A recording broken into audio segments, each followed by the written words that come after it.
لله الحمد لله نحمده ونستعينه ونستغفره ونؤمن به ونتوكل عليه ونعوذ بالله من شرور أنفسنا ومن سيئات أعمالنا من يهده الله فلا مضل له ومن يضلل فلا هادي له ونشهد أن لا إله إلا الله وحده لا شريك له ونشهد أن سيدنا ومولانا محمدا عبده ورسوله أما بعد فأعوذ بالله من الشيطان الرجيم بسم الله الرحمن الرحيم قد أفلح من زكاها وقد خاب من دساها اللهم صل على محمد وعلى آل محمد كما صليت على إبراهيم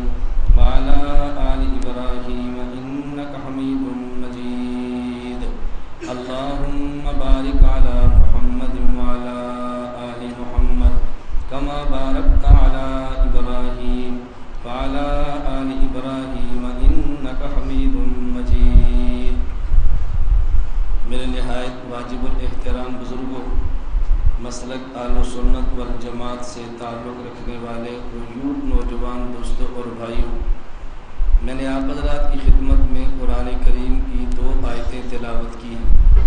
ان 2 آیتوں میں اللہ رب العزت نے ایک ضابطہ اور قانون بیان فرمایا ہے، قد افلح من زکاہا وقد خاب من دساہا۔ پہلے اللہ رب العزت نے فرمایا فَأَلْهَمَهَا فُجُورَهَا وَتَقْوَاهَا۔ اللہ رب العزت نے انسان کے مزاج میں 2 چیزیں رکھی ہیں، نمبر 1 مادہ گناہ، نمبر 2 مادہ نیکی، نمبر 1 مادہ شر اور نمبر 2 مادہ خیر۔ یہ دونوں چیزیں اللہ نے انسان کے مزاج، طبیعت اور فطرت میں رکھی ہیں، لیکن انسان کو اختیار بھی دیا ہے، چاہے تو مادہ شر کو اختیار کرے اور چاہے تو مادہ خیر کو اختیار کرے۔ فرق کیا ہے؟ اگر مادہ خیر کو دبائے اور مادہ شر پہ عمل کرے تو یہ جہنم کے راستے پہ چلتا ہے، اللہ کی ناراضگی کو مول لیتا ہے، اور اگر یہ مادہ خیر کو، مادہ شر کو دبائے اور مادہ خیر پہ عمل کرے تو یہ جنت کا راستہ اختیار کرتا ہے اور اللہ کا محبوب بندہ بن جاتا ہے۔ اللہ رب العزت نے اس آیت کریمہ میں عجیب بات فرمائی، فَأَلْهَمَهَا فُجُورَهَا وَتَقْوَاهَا۔ پہلے اللہ رب العزت نے فجور، فسق اور گناہ کی بات کی ہے، اور پھر تقوی اور نیکی کی بات کی ہے کہ ہم نے انسان کے نفس کو تقوی بھی سمجھایا ہے اور فجور بھی، لیکن پہلے بات فجور کی ہے، تقوی کی بات بعد میں کی ہے۔ ہمارے شیخ حضرت اقدس عارف باللہ مولانا حکیم محمد اختر دامت برکات میں فرماتے ہیں، اس میں اللہ رب العزت سمجھانا یہ چاہتے ہیں کہ تمہارے مزاج میں شر کا مادہ رکھا ہے، اس پہ کنٹرول کرو گے تو تقوی ہوگا۔ اگر شر کا مادہ مزاج میں ہوتا ہی نہ کنٹرول ہوتا اور نہ تقوی کی نوبت پیش آتی۔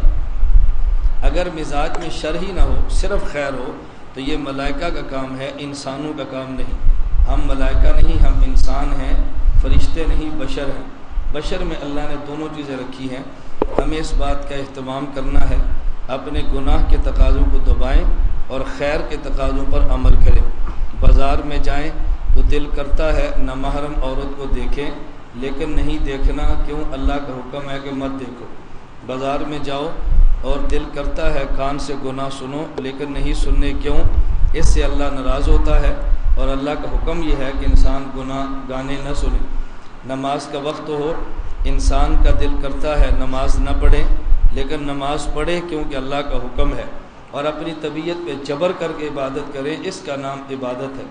ہمارے بہت سارے احباب سادگی کی وجہ سے ہم سے بھی کہتے ہیں، باقی علماء سے بھی کہتے ہیں کہ میری درخواست ہے، دعا کریں کہ میرا گناہوں کو دل نہ کرے۔ کہتے ہیں گناہوں کو دل نہیں کرے گا اور پھر نیکی کریں گے تو یہ کون سی نیکی ہے؟ نیکی تب ہے گناہ کو دل کرے اور پھر بندہ گناہ نہ کرے۔ اگر گناہ کو دل ہی نہ کرے اور پھر گناہ نہ کرے، یہ کون سی نیکی ہے بتاؤ؟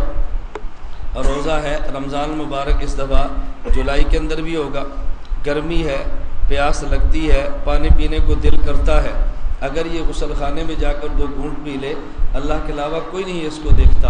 اب نہ پیے تو پھر نیکی ہے، اور اگر ایک آدمی کو پیاس لگے ہی نہ اور پھر کہے میں نے روزہ رکھا ہے، بتاؤ یہ کون سا کمال ہے؟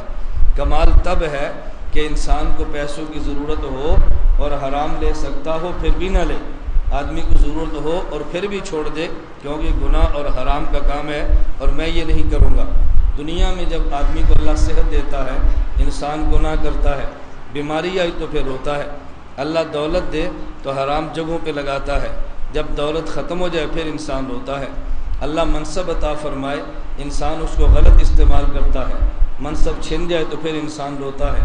اس لیے میں گزارش کر رہا ہوں کہ اللہ رب العزت نے ہمیں یہ بات سمجھائی ہے، قد افلح من زکاہا وقد خاب من دساہا، کامیاب وہ انسان ہوگا جو اپنے نفس کو سنوارے، اپنی طبیعت کو ٹھیک کرے، مزاج کو شریعت کے مطابق چلائے، اور وہ انسان برباد ہوگا کہ جو اپنے مزاج کو شریعت کے مطابق نہ ڈالے بلکہ خواہش کے مطابق چلے۔ ہم دنیا میں کہتے ہیں فلاں بندہ بہت عقل مند ہے، فلاں بہت بیوقوف ہے۔ ایک بیوقوفی اور عقل کی معیار ہماری ہے اور ایک معیار اللہ کے نبی صلی اللہ علیہ وسلم کا ہے۔ حضور سے بڑا معیار کون دے سکتا ہے عقل مند اور بیوقوف ہونے کا؟ نبی پاک صلی اللہ علیہ وسلم فرمایا الکیس من دان نفسہ وعمل لما بعد الموت، عقل مند آدمی وہ ہے جو اپنے نفس پہ کنٹرول کرے اور موت کے بعد کی تیاری کرے۔